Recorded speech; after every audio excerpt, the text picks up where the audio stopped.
Hello everyone, welcome to our channel CUET world. और इस video में हम गांधी को पढ़ेंगे। जैसा कि हमने आपसे वादा किया था कि हम एक सीरीज़ लेके आएंगे, उसमें हम बहुत सारे टॉपिक को कवर करेंगे जो आपके सीयूईटी पॉलिटिकल साइंस के लिए इम्पॉर्टेंट है। तो आज के टॉपिक में हम गांधी को डिस्कस करने वाले हैं। इससे पहले हमने कौटिल्य को डिस्कस किया था, इससे पहले जॉन रॉस को डिस्कस किया गया है। तो आज हम गांधी को डिस्कस करते हैं, क्योंकि Gandhi is I think one of the important topic from which CUET will ask question. And along with Gandhi, Ambedkar is also a very important topic for CUET. सो आपको गांधी को इतने अच्छे से पढ़ना है, क्योंकि आप एक्सपेक्ट करके चलो कि जो इंडियन पॉलिटिकल थॉट का जो पूरा का पूरा पार्ट है, वहाँ से मैक्सिमम क्वेश्चन आपको गांधी और अंबेडकर पे देखने को मिलेंगे। बाकी राम मोहन रॉय, कौटिल्य और भी जो थिंकर, 4-5 थिंकर उसमें दिए हुए हैं, वो आपको करने हैं। But Gandhi is one of the important thinker. So Gandhi को हम डिटेल में डिस्कस आज करने की कोशिश करते हैं। लेक्चर स्टार्ट होने से पहले मैं आपको बता दूं कि ये जो लेक्चर मैं आपको प्रोवाइड कर रहा हूं, जो क्वालिटी से लेक्चर प्रोवाइड कर रहा हूं, हमारा इसी क्वालिटी से, इससे ज़्यादा अच्छे क्वालिटी से भी हमारा जो कोर्स है वो अभी चल रहा है। जो कोर्स आपको 15 नवंबर से स्टार्ट हो जाएगा।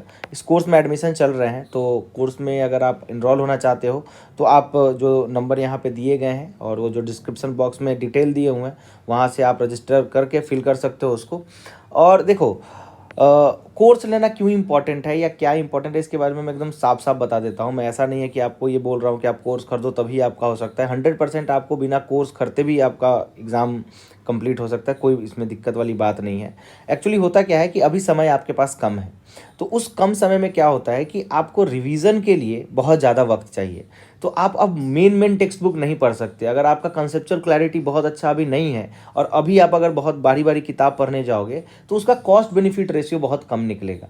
इसीलिए क्या होता है कि यहाँ पे एक जो गाइड का हम काम करते हैं या मेंटोर का काम करते हैं कि आपको उन सारी कंसेप्ट को हम बहुत ही आसान भाषा में समझा देते हैं, तो आपको सिर्फ उसके बाद रिवीजन करनी पड़ती है। और देखो, क्वेश्चन जो बनाने का एबिलिटी है, अब बहुत सारे बहुत सारे लोगों को जानता हूँ जो बहुत किताबें पढ़ रखे हैं, बहुत नॉलेज है उनके पास, पर जब भी एमसीक्यू टाइप क्वेश्चंस होता है, जब भी ऐसे क्वेश्चंस होते हैं जहाँ पे मल्टीपल क्वेश्चन दिए हुए हैं, उसका आंसर आपको पता करना है, तो वहाँ पे वो लोग फेल कर जाते हैं। इंस्टीड कि उनके पास बहुत नॉलेज है। एक्चुअली जो एमसीक्यू टाइप एग्ज़ाम्स होते हैं, उनको निकालने का भी अपना एक तरीका होता है। तो उस तरीके को हम आपको यहाँ पे समझाने वाले हैं। हम जब क्वेश्चन प्रैक्टिस कराएंगे, हम जो आपको बताएंगे कि कैसे आपको सही आंसर पे पहुँचना है, डैट विल बी यूजफुल, ठीक है। और कोर्स का फीस मात्र 1800 रुपये है। 1800 रुपये में आप देख लो, किताबें आती है इतनी की तो, और इसमें हम आपको लगभग 10 क्लासेस वीकली मिलेंगी। और जो जितने भी नोट्स हैं सबके पीडीएफ आपको मिलेंगे। और हर वीक, हर संडे आपको एक टेस्ट मिलेगा। और जब आपका ये कोर्स खत्म होगा, सबसे पहली बात तो ये कोर्स आपका तब तक चलेगा जब तक आपका एग्ज़ाम नहीं हो जाता। अगर मार्च में एग्ज़ाम होगा तो मार्च तक चलेगा। अगर एग्ज़ाम एक्सटेंड हो जाएगा तो कोर्स भी एक्सटेंड हो जाएगा, तब तक कोर्स चलेगा। सिलेबस तो हम आपका पहले कंप्लीट करवा देंगे, और सिलेबस कंप्लीट कराने के बाद फिर हम आपको रिवीजन भी कराएंगे। तो ये सारी फैसिलिटीज़ हैं जो आपको कोर्स में मिलेंगी। बाकी अब हम लेक्चर को स्टार्ट करते हैं। देखो, Gandhi as a personality is very well read and very well discussed.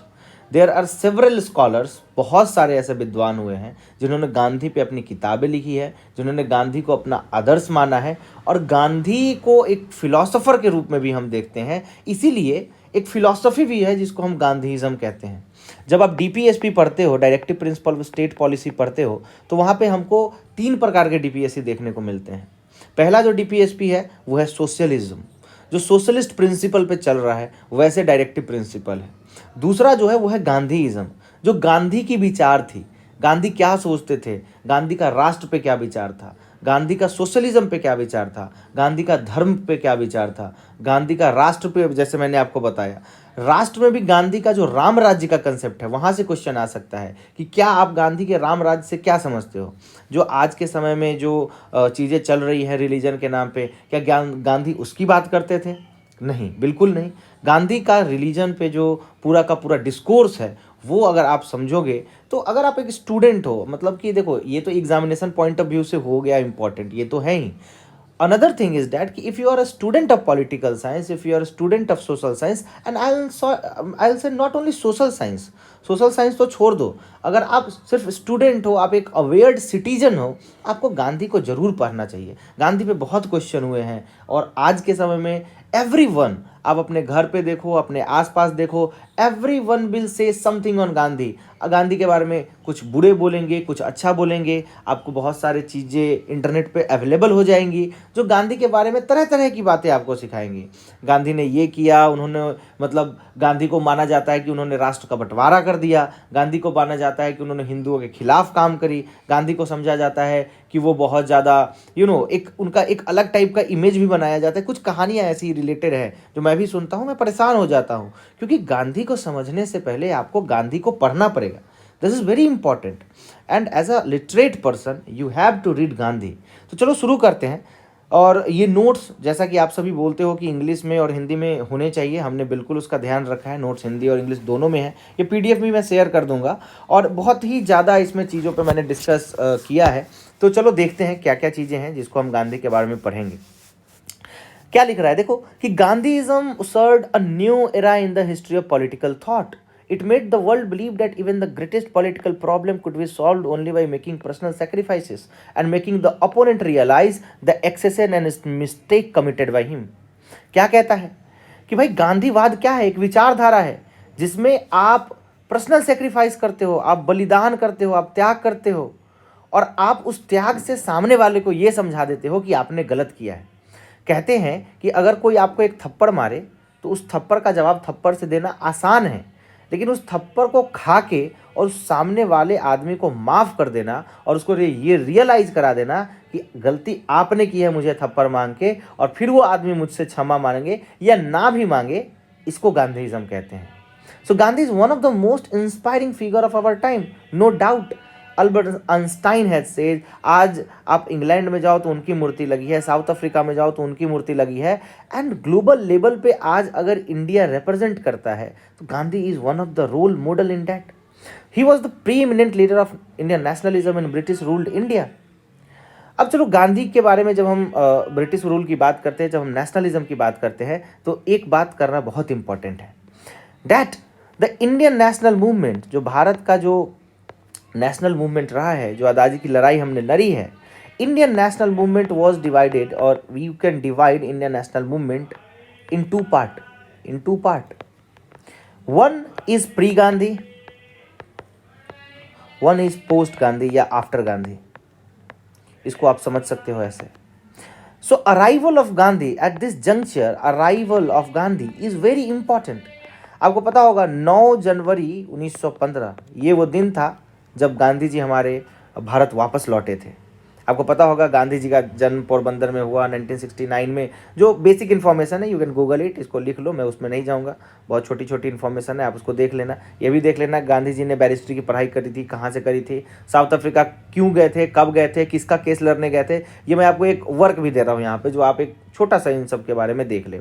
9 January 1915 Gandhi arrived in India after learning and practising all those tools that was necessary for the further Indian national movement। भारतीय क्रांति के लिए, भारत में होने वाले जो movement थे, उसके लिए जो भी इम्पोर्टेंट टूल्स थे, जो भी इम्पोर्टेंट हथियार थे, उसका प्रैक्टिस वो साउथ अफ्रीका में करके यहाँ आ गए थे। Gandhi's political Guru was Gopal Krishna Gokhale. Gokhale Gandhi के पॉलिटिकल गुरु थे, उनके आदर्श थे। गोखले ने गांधी को कहा कि गांधी जी, अगर आपको भारत को समझना है तो भारत के लोगों से मिलना पड़ेगा, आपको भारत के लोगों का दुख दर्द जानना पड़ेगा, तभी आप भारत के लोगों को समझ के आप इस नेशनल मूवमेंट को अच्छे से चला सकते हो। और गांधी ने वही किया। Gandhi through out the India, train से 1 साल तक उन्होंने पूरे देश का भ्रमण किया। भारत यात्रा का जो ओरिजिनल फॉर्म था वो गांधी ने किया। गांधी ट्रेवल्ड अक्रॉस इंडिया, अलग अलग जगहों पे गए, अलग अलग पॉलिटिकल पार्टी से मिले, अलग अलग तबके से मिले, जो सोसाइटी के सबसे निचले पायदान के लोग थे उनसे इंटरेक्ट किए। And that's why Gandhi is important.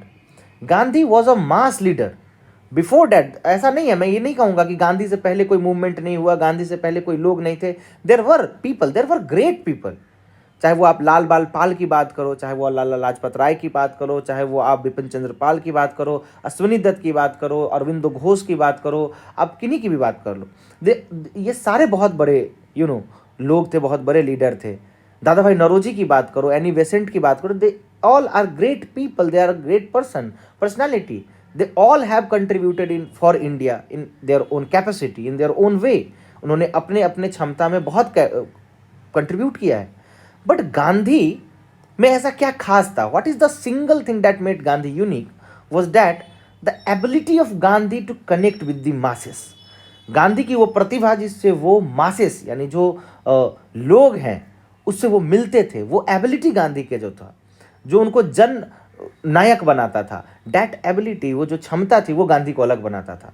Gandhi महिलाओं से भी उसी प्रकार से मिलते थे जैसे वो बहुत बड़े किसी रईस शेख से मिल रहे हो। गांधी जो दलित है, जो उस समय के अछूत लोग थे, उससे भी उसी प्रकार से मिलते थे जैसे वो ब्रिटिश के सम्राट से मिल रहे हो। तो कोई भेदभाव नहीं, कोई डिस्क्रिमिनेशन नहीं, कोई चादर नहीं, और गांधी को यही सारी चीज़ें गांधी को महान बनाती है। तो गांधी जब भारत पहुंचे, 1 साल तक जब उन्होंने भारत भ्रमण किया, तो उन्हें भारत की मूलभूत समस्याओं का आभास हुआ, ज्ञान हुआ कि what are the fundamental issues of India.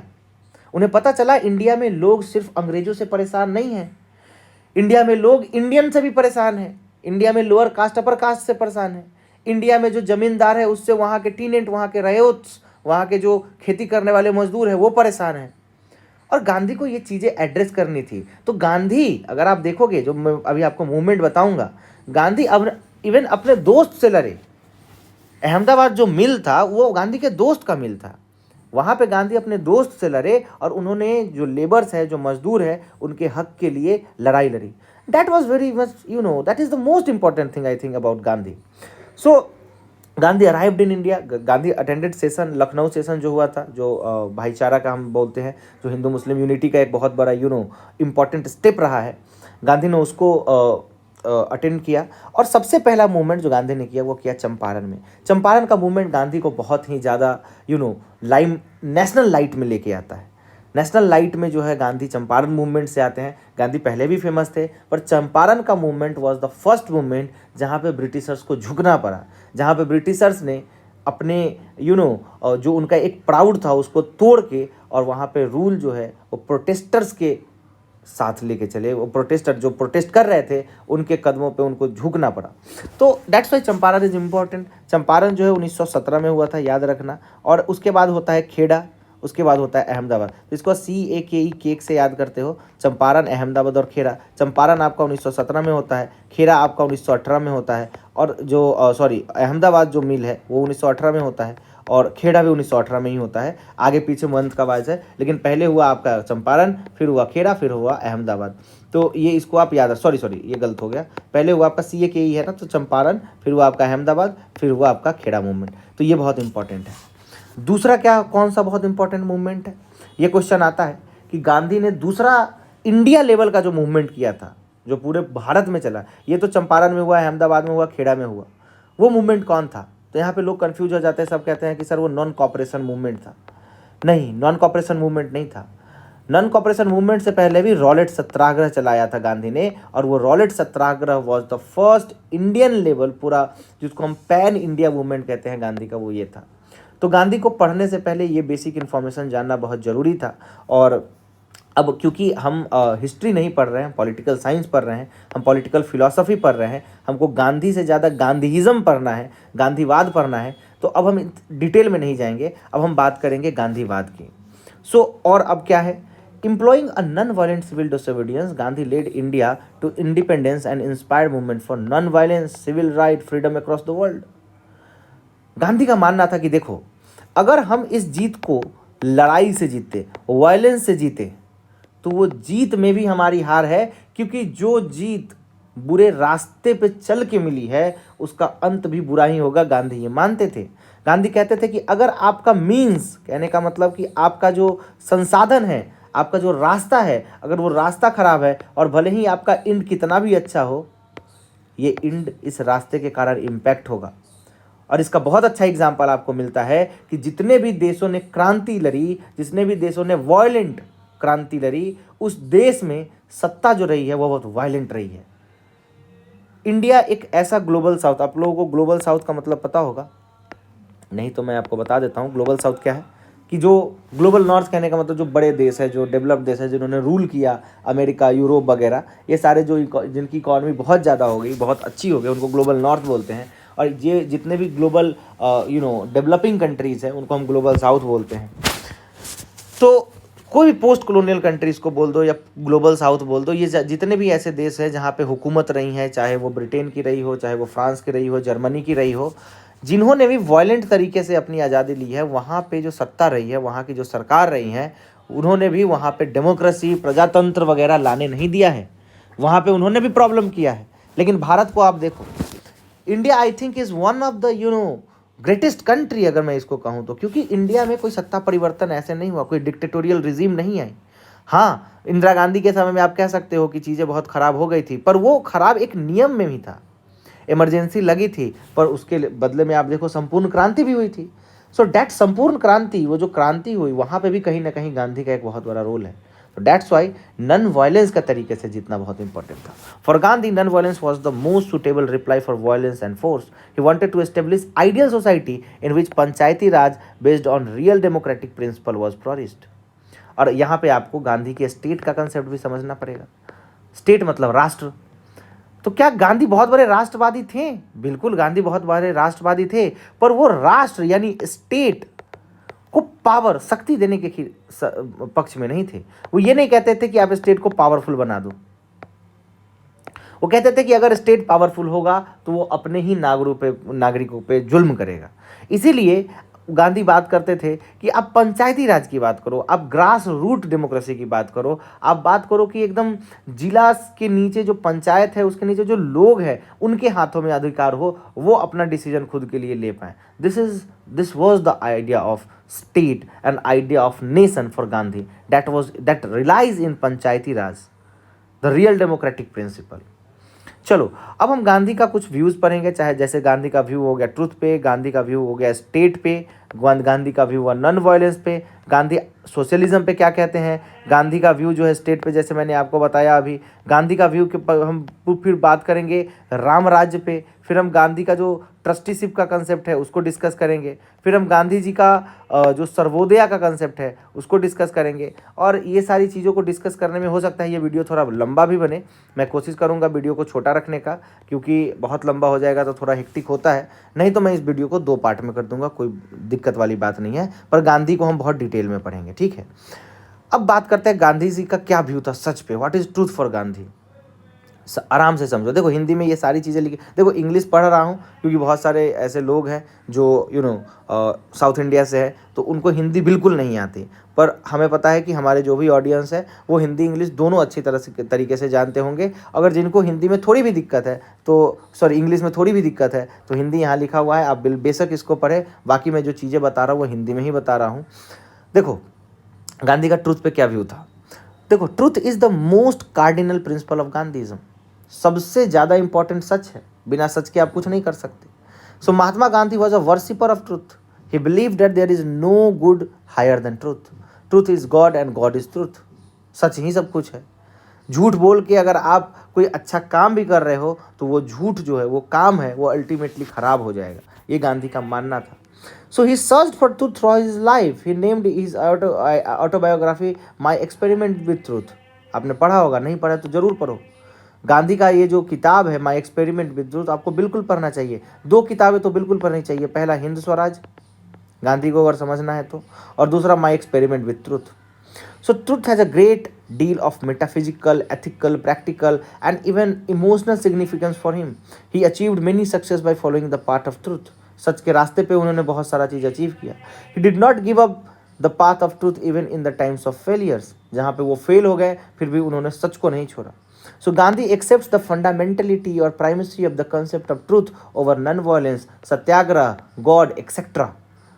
जो सच है, जो सत्य है, उसको गांधी जो नॉन वायलेंस है, अहिंसा है, सत्याग्रह है, भगवान है, इनसे भी ऊपर रखते हैं। So in his political activism to establish justice he innovates non violence, satyagraha, trusteeship and these important moral ideals. और ये जितने भी इंपॉर्टेंट, चाहे वो सत्य के लिए आग्रह हो, इसमें भी सत्य है, ट्रस्टीशिप हो, इसमें भी सत्यता है, अपिग्रह, आप लोभ मत करो, नॉन वायलेंस, अहिंसा। तो ये सारे जो मोरल आइडियल्स हैं वो ट्रूथ के बेसिस पे ही बने हैं। Among all the moral ideals he take truth as sovereign. He writes, for me truth is the sovereign principle which include numerous other principle. Sovereign, संप्रभुत्व उन्होंने किसको दी? उन्होंने सच को संप्रभुता दी। सच सबसे ज़्यादा इंपॉर्टेंट है। So truth is not only truthfulness in the world but truthfulness is in thought. विचारों में, सिर्फ बोलने में सच नहीं कि चलो हम आज चोरी करके आए, बोल दिए कि भाई हमने चोरी किया है। विचारों में सत्यता होनी चाहिए। और विचारों की सत्यता को कैसे परखेंगे आप? जब वो विचार आप किसी दूसरे के हित के लिए करें। गांधी कहते थे जीवन अगर जीना है तो दूसरे के लिए जियो, अपने के लिए क्या क्यों जीना? अपने के लिए तो जानवर पशु भी जीते हैं। So that is what truth means to Gandhi, and not only the relative truth of our conception but the absolute truth, the eternal principle, that is God. For him, it is obvious that he makes a distinction between the absolute truth and relative truth. Anything that is objectively true or true on the basis of human experience can be taken as relative truth. कोई भी चीज़ है, अब truth दो प्रकार का होगा, एक relative truth है, एक एब्सोल्यूट ट्रूथ है। रिलेटिव ट्रूथ वो होता है जो आप किसी चीज़ों को देख के बोलते हो कि चलो भाई ये फ़ोन यहाँ रखा हुआ था, ठीक है, तो मैंने बता दिया हाँ यहाँ रखा हुआ था, हो सकता है थोड़ी देर पहले ये यहाँ रखा हुआ हो। दिस इज़ रिलेटिव ट्रूथ, जो आप देख के बोलते हो। अगर मान लो कि कोई, for example, I am just giving you an example, कि कोई हत्यारा है, कोई एक मर्डरर है और किसी आदमी को दौड़ा रहा है और वो आदमी भागा जा रहा है और हत्यारा उसको दौड़ा रहा है। एक पॉइंट आप यहाँ खड़े होते हो और आपने देखा कि हत्यारा इस आदमी को दौड़ा रहा है और आपको पता है कि आप सक्षम नहीं हो इस आदमी को बचाने का। ये आदमी इधर भाग गया और ये हत्यारा इसका पीछा कर रहा है। ये हत्यारा आके आपसे पूछ रहा है कि क्या आपने इस आदमी को भागते देखा है? तो क्या लगता है यहाँ पे आपको सत्य क्या बोलना चाहिए? What is truth at this point? सच क्या है? सत्य क्या ये है कि हम उसको ये रिलेटिव ट्रूथ बता दें कि हाँ सर ये इधर भाग रहा था? क्या ये सत्य है? नहीं, ये सत्य नहीं है, ये रिलेटिव ट्रूथ है। हाँ, आप ये इसको ऑब्जेक्टिवली बता सकते हो, ये ऑब्जेक्टिव सच्चाई है कि इधर भाग रहा था, लेकिन यहाँ पे आपको आइडियल ट्रूथ की बात करनी है। आपको ये सोचना है कि भाई इस हत्यारे को अगर मैं बता दूंगा कि ये अगर इधर गया है तो ये इसको मार देगा, तो आप यहाँ पे इसको दिशा भ्रमित कर दो, आप इसको अलग गलत डायरेक्शन बता दो। सत्य वो है, this is absolute truth. So what is empirically true can be considered as relative truth as different from absolute truth. Absolute truth transcends from human experience. Absolute truth is the sum total of all that is there in the universe. Here, Gandhi seems to attribute an ontological status of truth. What is truth? हमारे existence पे गांधी ये बात बताते हैं. He takes truth in the sense of ultimate experience और reality of God. सच ही भगवान है गांधी के अनुसार. गांधी यही कहते हैं. So according to Gandhi, where there is truth, there is knowledge which is true. Where there is no truth, there can't be any knowledge. सत्य के बिना ज्ञान की प्राप्ति नहीं हो सकती, और ज्ञान की प्राप्ति को अगर आपको अगर ज्ञान प्राप्त करना है तो सच के साथ ही चलना पड़ेगा. So devotion to this truth is the sole justification for our existence. All our activities should be centered in truth. ऐसा गांधी कहते हैं. According to Gandhi, Satyagraha means a scrupulous regard for truth. सच्चाई के प्रति ईमानदार सम्मान होना चाहिए आपका. डैट इज कॉल्ड सत्याग्रह. सत्य के लिए आग्रह करना है आपको.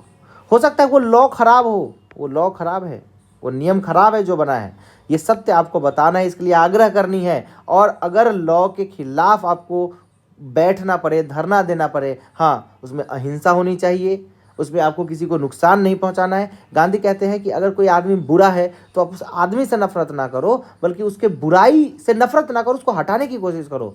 आदमी अच्छा हो जाएगा. ठीक है, that is what Gandhi means to say. Gandhi, अगर आज गांधी की विचारधाराओं पे सारे लोग चलने लगे तो ये दुनिया विल लाइक ये पूरा दुनिया जन्नत बन जाएगी, ये दुनिया पूरी स्वर्ग बन जाएगी. एक बहुत अच्छी फिल्म है, मुझे यहाँ पे याद आ रहा है, जिसका नाम है प्लेटफॉर्म. अगर आप में से किसी ने देखी हो तो आपको अभी पता होगा, नहीं देखी हो तो नेटफ्लिक्स पे ये मूवी है प्लेटफॉर्म. नेटफ्लिक्स पे आप इसको एक बार देख सकते हो, इंटरटेनमेंट के लिए अभी भी देख सकते हो. ऐसा नहीं है कि आप 24 घंटे पढ़ते हो. 1-1.5 घंटे की मूवी है. You will see about the human nature कैसे वर्क करता है. देखो, गांधी ने कहा कि हमारे अगर पूर्ति को पूरा करना है, अगर हमें नीड को पूरा करना है तो there is abundance of resources, बहुत ज़्यादा रिसोर्स है. लेकिन अगर हमारे लालच को पूरा करना हो तो ऐसे 50 धरती भी कम पड़ जाएंगे.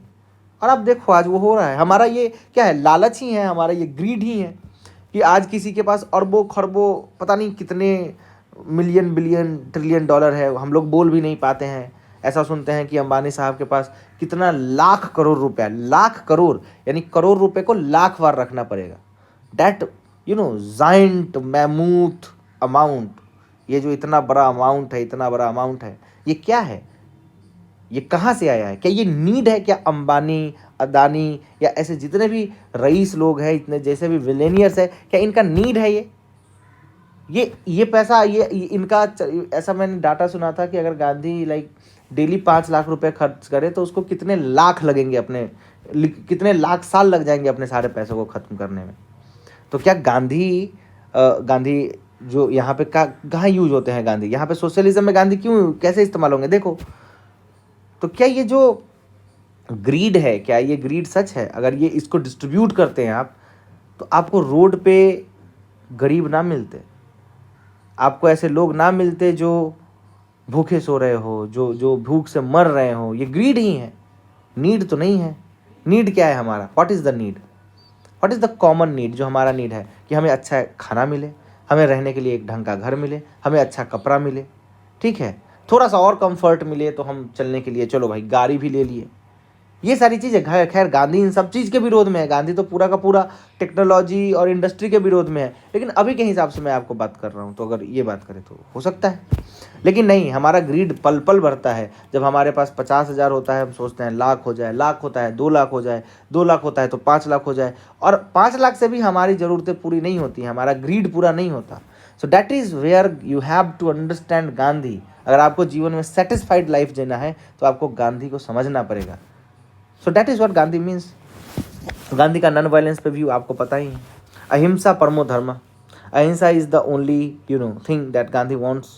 सो God is truth and truth is God, Gandhi ने इससे कहा। और अहिंसा जो क्या है, तो यहाँ देखो ये क्या लिख रहा है कि Gandhi took truth as the supreme virtue, for him truth without non violence is not truth. कहने का मतलब सत्य को गांधी ने किससे जोड़ दिया? अहिंसा से जोड़ दिया। सत्य और अहिंसा एक दूसरे के पूरक हैं। अगर आप सत्य के मार्ग पे चल रहे हो तो आप हिंसक हो ही नहीं सकते हो। You can't be a violent person if you are on the path of truth.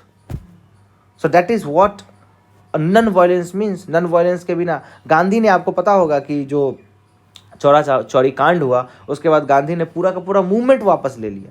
वो समझ गए कि अभी ये लोग जो जिस भारत की बात आज वो गांधी सोच रहे थे, वो लोग अभी उतने कैपेबल नहीं हैं कि वो अहिंसा को समझे।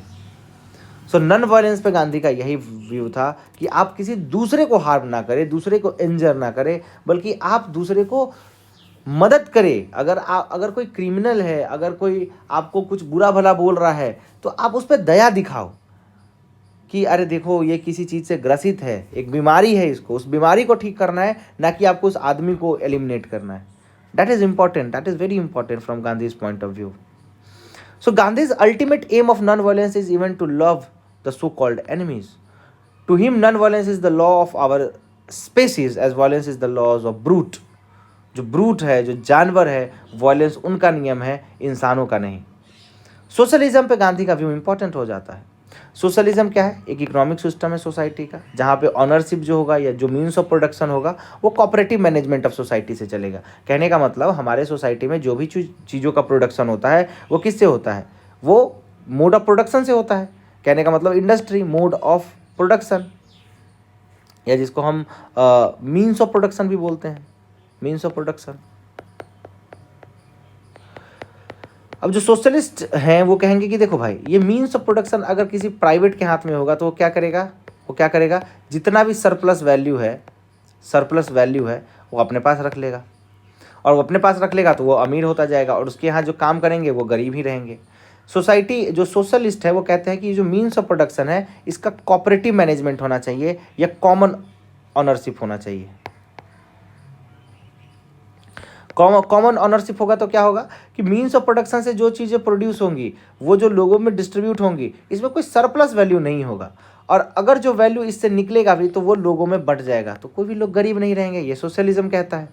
सो महात्मा गांधी ने सोशलिज्म पे क्या कहा कि socialism and communism the West are based on certain conception which are fundamentally different from hours.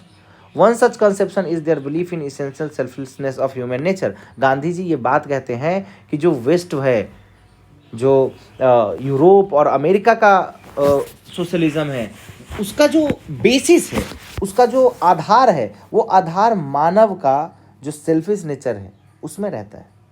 कि मानव क्या है, मानव जो है सो बेईमान है, सेल्फिश है, वो अपने लिए ज़्यादा सोचता है, अपने सेंटर्ड चीज़ें सोचता है। इसलिए गांधी जी कहते हैं कि इंडिया में हमें ये तो सीखना ही नहीं है, सेल्फिशनेस को पहले छोड़ना है, हमें दूसरे के लिए। इसलिए ये ट्रस्टीशिप की बात करते हैं। ये बात करते हैं कि भाई अगर तुम अमीर हो, ठीक है, तुम अमीर हो, तुम्हारे पास संपत्ति है, सब कुछ है, लेकिन आप जो है अपिग्रह करो, आप लोभ ना करो, आप इस पैसे को गरीबों में बांटो, और जब गरीब इस पैसे को यूज करेंगे तो उससे आपको खुशी मिलेगी। इसकी बात गांधी जी करते हैं। So Gandhi ji was also he was never in favour of socialism propounded by Nehru. Nehru जो थे वो वेस्ट से या रसिया से बहुत ज़्यादा प्रभावित थे, गांधी प्रभावित नहीं थे। नेहरू लार्ज स्केल प्रोडक्शन की बात करते थे। नेहरू गांधी में क्या अंतर है देखो, नेहरू बहुत प्रैक्टिकल बात करते थे। नेहरू कहते थे कि देखो हमारा पॉपुलेशन 30 करोड़ है, अब 30 करोड़ लोगों को खिलाने के लिए हमें बड़ी बड़ी इंडस्ट्रीज डालनी पड़ेंगी। अब बड़ी बड़ी इंडस्ट्री डालना है, हाँ ये इंडस्ट्री भले ही पब्लिक हो, कहने का मतलब कि ये कोई प्राइवेट ना हो, लेकिन इंडस्ट्री तो डालना पड़ेगा। गांधी कहते थे कि ना, इंडस्ट्री डालने की क्या ज़रूरत है, तुम लोगों को कंट्रोल करना सिखाओ। तुमको क्यों ही इतना कुछ खाना है, तुम क्या नॉर्मल जीवन नहीं जी सकते, क्या तुम नॉर्मल कपड़े नहीं पहन सकते? तो गांधी मिनिमलिस्टिक जीवन की बात करते थे।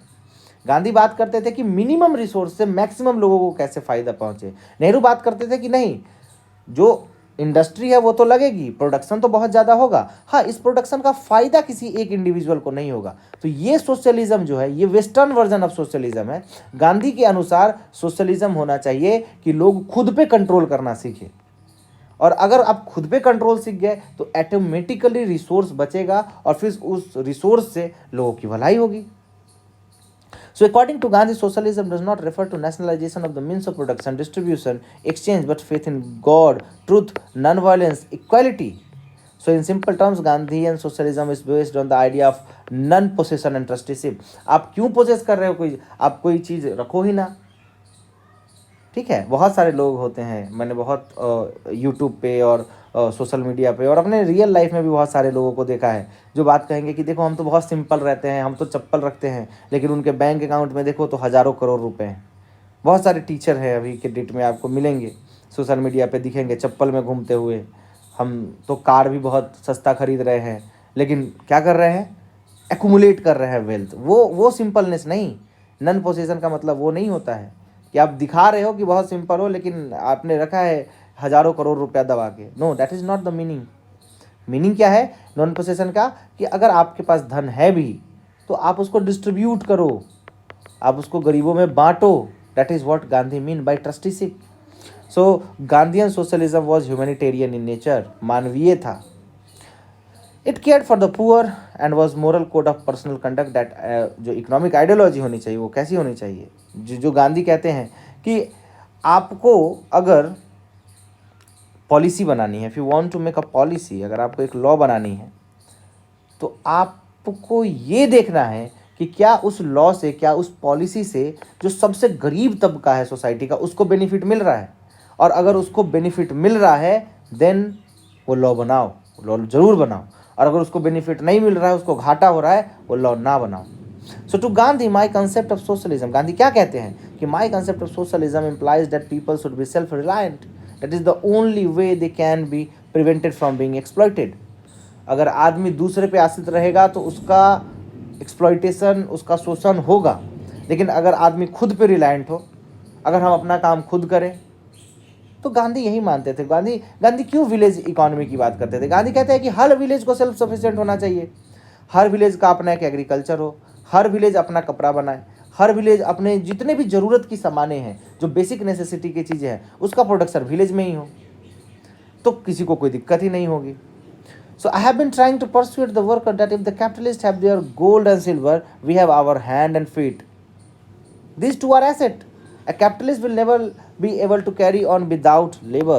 So let no one misunderstood that the Sangh is only going to serve the purpose of capitalist, thereby making the worker slave.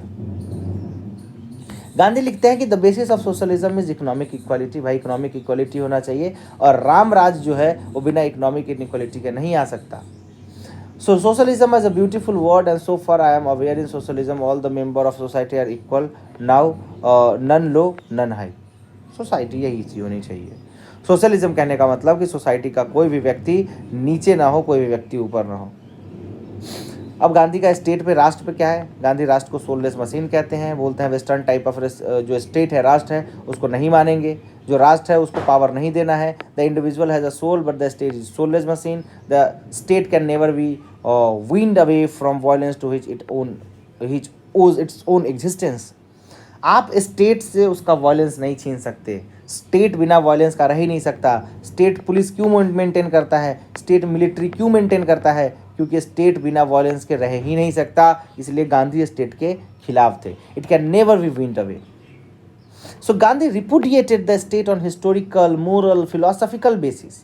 उन्होंने ऐतिहासिक ढंग से भी, उन्होंने मोरल, जो हमारा नैतिक मूल्य है उस पर भी, और जो हमारा आदर्श है, जो हमारा फिलॉसफी है, उस पर भी स्टेट को रिजेक्ट कर दिया। He argued that there is no illustration in history where the state had supported the case of poor. State is a instrument of class, capitalist class.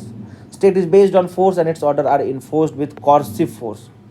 State जो है हमेशा कॉर्सिव फोर्स की बात करता है, कॉर्सिव पावर की बात करता है, जो दबाने की बात करता है। और ये उन्होंने साउथ अफ्रीका में देखा, क्योंकि हमारे यहाँ पे जितना भी वॉयलेंस हो रहा था वो स्टेट के द्वारा ही हो रहा था ना। स्टेट की ही तो पुलिस थी जो जालियांवाले बाग में गोलियां चलाई थी। स्टेट की ही पुलिस थी जो अपने लोगों को मारती थी। आज भी देखो तो स्टेट तो पावरफुल है, स्टेट वॉयलेंस करता है, लेजिटिमेट वॉयलेंस जिसको हम बोलते हैं। अब बताओ लेजिटिमेट वॉयलेंस की बात किसने करी है? कमेंट करना जरूर। So this is what Gandhi think about state. So Gandhi का स्टेट पे यही सारी चीज़ें हैं। यू कैन रीड दिस, बहुत सारी चीज़ों को मैंने यहाँ पे लिखा है, इससे ज़्यादा इंपॉर्टेंट नहीं है। गांधी रामराज की बात करते हैं। रामराज मतलब कि स्टेट में जहाँ पे एथिक्स और मोरालिटी हो। गांधी जी पॉलिटिक्स और रिलीजन को अलग नहीं देखते। पॉलिटिक्स और रिलीजन क्या है? देखो यहाँ पे दो चीज़ों को पढ़ना जरूरी है। अब जब गांधी को पढ़ रहे हो तो आपको मैकियावेली को पढ़ना चाहिए। मैकियावेली क्या कहते हैं? मैकियावेली बोलते हैं कि पॉलिटिक्स को और रिलीजन को अलग रखना पड़ेगा। रिलीजन कहने का मतलब क्या होता है? एथिक्स और मोरालिटी। मैकियावेली कहते हैं कि देखो अगर आपको पॉलिटिक्स करना है तो आपको एथिक्स, मोरालिटी, नियम कानून, इन सबको साइड रखना पड़ेगा। क्योंकि पॉलिटिक्स जो है वो गेम है जहाँ पे आपको अपने लिए और अपने देश के लिए अगर गलत डिसीजन भी लेना पड़े, अगर गलत कदम भी उठाना पड़े तो वो जायज़ है। गांधी इसके धुर विरोधी थे। गांधी कहते हैं नहीं, पॉलिटिक्स में अगर रिलीजन ना हो, पॉलिटिक्स में अगर मोरालिटी ना हो, पॉलिटिक्स में अगर एथिक्स ना हो तो ये पॉलिटिक्स एक क्या है? एक श्राप बन जाएगा। So Ramraj is a ideal social order based on equality, liberty and non-violence. It is sometimes described as पूर्ण स्वराज्य। सो धर्म राज्यम, पूर्ण स्वराज्यम, इसको स्वराज्यम भी कहते हैं। The Ram Rajyam moral political organisation that resembles Plato's ideal state and Rousseau's moral public person. So Gandhi also wanted to build up the foundation of his Ram Raj on universal principle including justice. वो justice की बात करके इसको जोड़ना चाहते थे। So this is the conception of Gandhi with respect to Ram Raj. एक concept Gandhi का जो मैंने आपको बताया ट्रस्टीशिप का, इसको आप पढ़ो। अपिग्रह और अहिंसा की बात करते हैं। ट्रस्टीशिप कहने का मतलब होता है कि आपको अपने दिल पे हाथ रख के ये पूछना है कि क्या ये पैसा मेरे लिए ज़रूरी है, नहीं है तो आपको इसे गरीबों में देना है। और यही गांधी सिखाते हैं लोगों को। जो भूदान मूवमेंट हुआ था जिसको विनोबा भावे चलाए थे, वो भूदान मूवमेंट एग्जाम्पल है ट्रस्टीशिप थ्योरी का। भूदान में क्या हुआ? विनोबा भावे ने क्या किया? उन्होंने ये नहीं कहा कि हम रेवोल्यूशन करेंगे, क्रांति करेंगे, हम ज़मीनों को हड़प लेंगे, नहीं। उन्होंने अपील करी कि जितने भी ज़मींदार हो, आपको पता है आपके पास हज़ारों एकड़ ज़मीन है और गरीबों के पास नहीं है, तो कृपया करके ये ज़मीन गरीबों को दान कर दे, भूदान कर दें। याद रखना, Bhoodan movement is a prime example of trusteeship theory. इसके बाद सर्वोदय है। सर्वोदय दो शब्दों से मिला है, सर्व ऑल, उदय सबका विकास, सबका साथ सबका विकास, लेकिन ये अलग टाइप का सबका साथ सबका विकास है। So the literal translation of Sarvodaya would then be the rising of all. The term was first coined by Mahatma Gandhi as the title of his 1908 translation of John Ruskin's tract on political economy on to his last. तो जो सर्वोदय है वो गांधी कहाँ से प्रभावित होकर लिए है? ऑन टू दी लास्ट से ये क्वेश्चन पूछा जा चुका है और फिर पूछा जाएगा, क्योंकि ये इंपॉर्टेंट है, याद रखना। On to this last. और किसने लिखा था ये बुक? इसका नाम है रस्किन, जॉन रस्किन, इससे प्रभावित थे। तो सर्वोदय मतलब कि रिलीजियस हेटरेड, कास्टिज्म, इन सबको ख़त्म करो, सबका विकास हो, तब जाके हमारा विकास होगा। प्रिंसिपल ऑफ सर्वोदया क्या है? कोई सेंट्रलाइज्ड अथॉरिटी नहीं होगा। Politics will not be instrument of power but agency of service, and राजनीति विल यील्ड लैक ऑफ लोकनीति। जो राजनीति है वो लोकनीति यील्ड करेगी, यानी लोगों में विश्वास होगा। राजनीति ये नहीं है कि हम पॉलिटिक्स खेल रहे हैं, हम पार्टी बदल रहे हैं, पार्टी खरीद रहे हैं, नहीं, लोगों का विकास होगा, वही राजनीति है। सो ये सारे जो सर्वोदया के कंसेप्ट है, इक्वालिटी का, लिबर्टी का, सोशलिज्म, ट्रूथ, ये सब सर्वोदया में आ गया। तो गांधी को पढ़ने से पहले गांधी पे कुछ बोलने से पहले गांधी को पढ़ना जरूरी है। अगर गांधी के इन प्रिंसिपल्स को आप पढ़ लोगे दिल से तो आपको समझ में आ जाएगा कि गांधी इतने इंपॉर्टेंट क्यों थे। अब जाते जाते मैं आपको कुछ चीज़ें बता देता हूं जो आपको करनी है, होमवर्क है। पहला बात, गांधी पे जितनी भी किताबें लिखी गई हैं,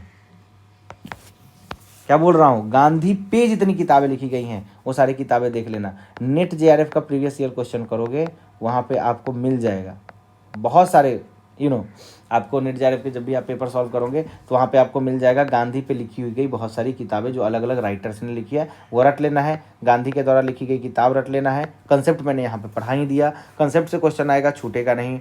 और गांधी किस किस से प्रभावित थे वो देख लेना है। कुछ इंपॉर्टेंट मूवमेंट मैंने आपको बता दिया। ट्रेजेक्ट्री मैं आपको एक बार यहाँ पे और बता दे रहा हूँ। गांधी इंडिया में 1915 में आए थे, पहला मूवमेंट 1917 में किया था, फिर 1918 में 2 मूवमेंट किया था, फिर 1919 में रॉलेट सत्याग्रह, फिर 1920 में नॉन कॉपरेशन मूवमेंट, फिर इनको जेल हो गई। जेल के बाद इन्होंने जो है सो बेसिक जो सोसाइटी कंस्ट्रक्टिव काम होता है वो स्टार्ट किया, और फिर जो इन्होंने लीड लिया वो लीड लिया 1930 के आसपास, जब सिविल डिसोबीडियंस मूवमेंट चला। और इससे भी पहले आपने सुना होगा सॉल्ट सत्याग्रह, जो सॉल्ट सत्याग्रह चला वहाँ पे गांधी का रोल बहुत इंपॉर्टेंट हो जाता है। जो 7 मेंबर कमिटी थी, साइमन कमीशन, जब भारत आया उसके बाद गांधी फिर एक्टिव रोल लेते हैं, और उसके बाद गांधी फिर लगभग 1933 तक एक्टिव रहते हैं। फिर वो कंस्ट्रक्टिव काम करते हैं, फिर वो सोसाइटी के अपलिफ्टमेंट के काम करते हैं, फिर वो हरिजन का संस्थापना करते हैं। और ये जो पीरियड था 1930 से लेके 1940 और इसके बाद का पीरियड, इस पीरियड में मेनली गांधी का काम जो है वो हरिजन पे ही रहा है। फिर गांधी क्विट इंडिया मूवमेंट से लेके और भारत की आज़ादी तक एक्टिव रहते हैं, और उनका कंट्रीब्यूशन अनपैरेलल्ड है। No one can match Gandhi. Gandhi के बारे में कोई कितना भी कह ले, लेकिन आज भी अगर भारत की बात करें तो the most important personality that ever lived in India was Gandhi. So Gandhi के लिए इतना ही। ऐसे ही क्वालिटी के वीडियोस हम और लाने की कोशिश करेंगे आपके लिए, जो हिंदी इंग्लिश दोनों में हो। सो अगर आपको वीडियो अच्छा लगा है तो प्लीज़ लाइक करें, सब्सक्राइब कर दें चैनल को, और कमेंट करें कि आपको नेक्स्ट वीडियो कौन से टॉपिक पर पढ़ना है, हम उस टॉपिक पे वीडियो बनाएंगे। आप कमेंट करोगे तो हमें अच्छा लगेगा, हमें रिस्पांस मिलेगा, क्योंकि बहुत मेहनत लगती है, चाहे वो ये पीपीटी बनाने में हो, रिकॉर्ड करने में हो। तो कृपया करके हमें बताएं। धन्यवाद।